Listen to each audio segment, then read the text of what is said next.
Os clubes de leitura surgiram nos salões franceses nos grupos de estudos femininos dos Estados Unidos, como um meio de compartilhar em grupo uma atividade considerada individual e solitária.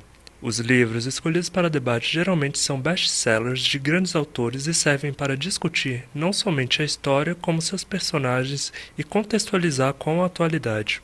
Olha, eu gosto bastante de ler, mas não é um hábito, mas é uma coisa que eu gosto bastante de fazer. Eu acredito que eu já tenha lido, mas não é uma coisa assim que eu me atento para saber se o autor é negro ou não. Estou bem atrasada nas minhas leituras, mas gosto de manter a leitura em dia. A maioria das minhas leituras foram autores estrangeiros e brancos. E se eu tenho alguma recordação sobre leituras, é bem voltada para essa parte da escravidão e da figura negra, sempre na parte de escravidão ou de alguma situação da sociedade que é menos valorizada.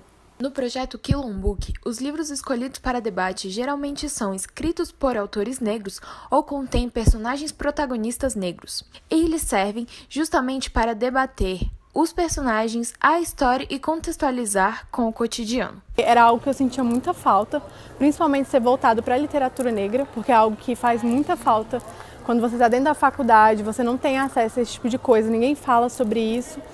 Então, quando eu vi o projeto, eu vim logo de cara. Eu acho que é um projeto assim, de extrema importância, pelo fato de, por exemplo, as pessoas não acessarem mais a literatura hoje em dia. Está ficando cada vez mais raro. E de autores negros e negras ainda menos, então a gente não conhece. Se eu perguntar para qualquer pessoa assim na rua, ela vai falar, quantos autores negros você já leu? Elas vão falar 1, 2 no máximo, ou nem vão saber que já leram autores negros, porque isso passa despercebido para as pessoas. Em um país com quase 13 milhões de analfabetos, atividades para a fomentação do interesse e do hábito de leitura são de suma importância. Porém, em um contexto geral, a literatura negra sempre foi deixada de lado, o que gerou um fraco reconhecimento da população. Pensando nisso, o estudante Lineker Teixeira, de Administração da UNB, criou no Diretório Negro da Universidade o Quilombook. O que é o Quilombook? Bem, o Quilombook é um projeto que eu tenho desenvolvido esse semestre aqui na UNB.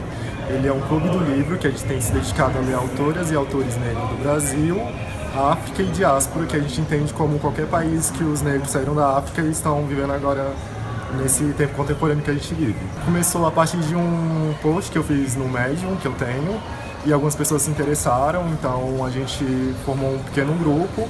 Esse projeto foi aprovado pela DIV para ser um projeto de extensão, então a gente está desenvolvendo isso também com a universidade. E para a universidade é legal porque a universidade ainda tem uma falha muito grande em tratado de conhecimentos vindos de pessoas negras. Geralmente as bibliografias são só de autores europeus brancos. Então eu acho interessante a gente também estudar e também trocar essa epistemologia também da universidade, que está sempre na Europa, e trazer novos conhecimentos, novos saberes. É uma questão de resistência mesmo. Eu vejo o Quilombook como um ponto de resistência. Assim como o Quilombo aqui na UNB, o Quilombook também é um processo de resistência de arte, porque literatura é uma arte.